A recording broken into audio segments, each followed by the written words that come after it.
So right now I'm just gonna be cutting up 2 little zucchinis. Please don't mind my nails, they're so ugly, but that, and then I'm gonna be using bonza noodles, the rotini ones. And this one's really good because they have like 23 grams of protein, and then my favorite vodka sauce from Trader Joe's.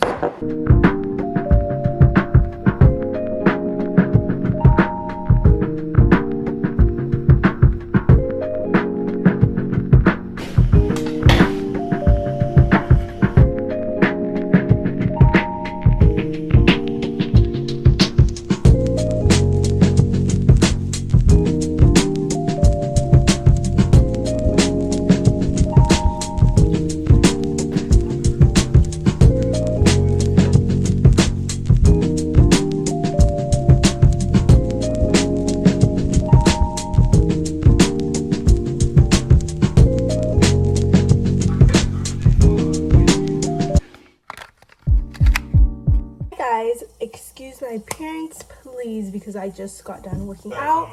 So usually once a day right after my workout I will drink a protein shake. Sorry, I cannot speak, but so I'm gonna down this right now and you guys are gonna watch me.